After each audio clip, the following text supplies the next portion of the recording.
वो है ग्रोथ के लिए नए अवसरों, नई संभावनाओं का विस्तार करना, युवाओं के लिए नए अवसरों का निर्माण करना, मानव संसाधन को एक नया आयाम देना, इंफ्रास्ट्रक्चर निर्माण के लिए नए नए क्षेत्रों को विकसित करना, आधुनिकता की तरफ आगे बढ़ना, नए सुधार लाना।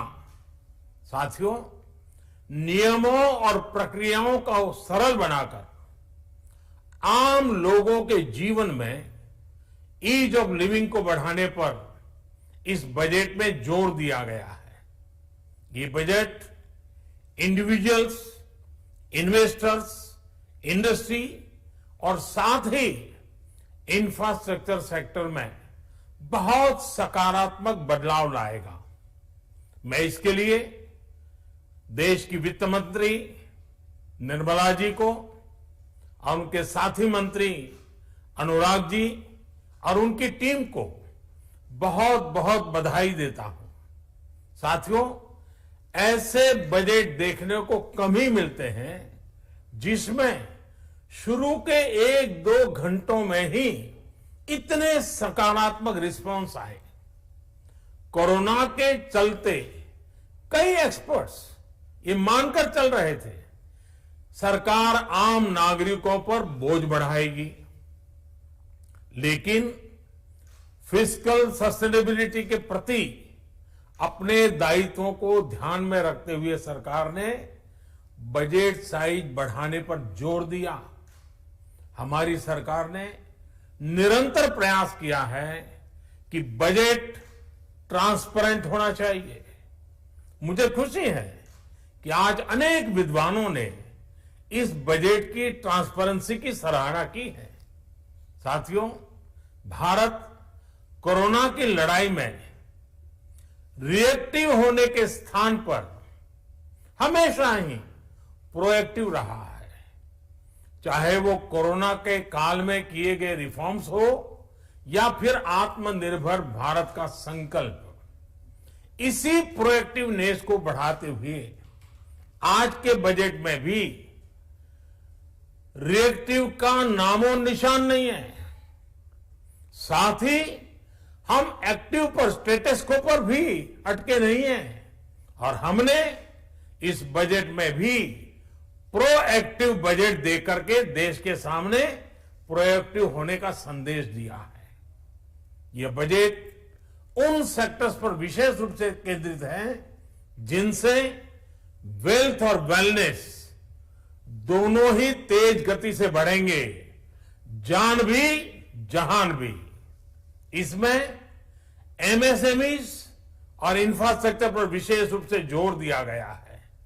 इसी तरह ये बजट जिस तरह से हेल्थ केयर पर केंद्रित है वो भी अभूतपूर्व है। ये बजट देश के हर क्षेत्र में विकास यानी ऑल राउंड डेवलपमेंट की बात करता रहता है। खास तौर पर मुझे खुशी है कि इस बजट में दक्षिण के हमारे राज्य, पूर्वोत्तर के हमारे राज्य और उत्तर में लेह लद्दाख जैसे क्षेत्रों में विकास पर विशेष ध्यान दिया है। ये बजट भारत के कोस्टल स्टेट्स जैसे तमिलनाडु, केरल, पश्चिम बंगाल, इनको एक बिजनेस पावर हाउस बनाने की दिशा में एक बड़ा कदम उठाए।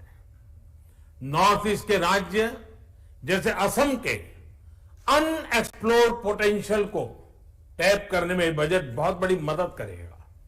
इस बजट में जिस तरह से रिसर्च एंड इनोवेशन इकोसिस्टम पर बल दिया गया है, जो प्रावधान किए गए हैं, उनसे हमारे युवाओं को ताकत मिलेगी। भारत उज्जवल भविष्य के लिए बहुत ठोस कदम रखेगा। साथियों, देश के सामान्य मानवी का, महिलाओं का जीवन आसान बनाने के लिए उनके स्वास्थ्य, स्वच्छता, पोषण, शुद्ध जल और अवसरों की समानता, इस पर इस बजट में विशेष बल दिया गया है। बजट में इंफ्रास्ट्रक्चर पर खर्च में अभूतपूर्व वृद्धि के साथ साथ कई व्यवस्थागत सुधार किए गए हैं, जिसका बहुत बड़ा फायदा देश में ग्रोथ और जॉब क्रिएशन, रोजगार के लिए बहुत लाभ होगा।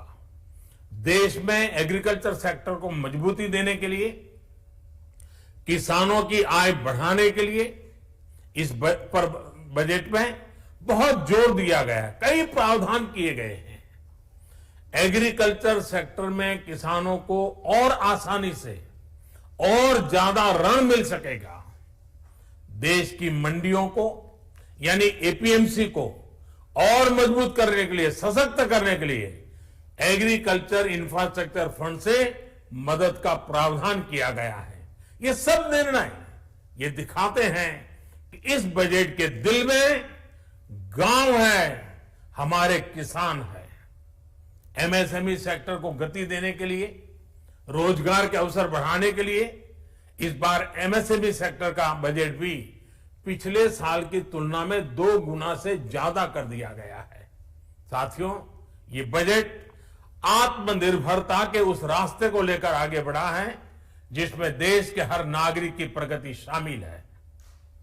ये बजट इस दशक की शुरुआत की एक मजबूत नींव रखने वाला बजट है।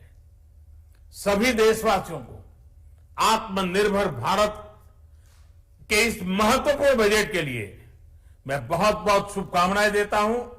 फिर से एक बार वित्त मंत्री जी और उनकी टीम को बहुत बहुत अभिनंदन करता हूं, धन्यवाद करता हूं।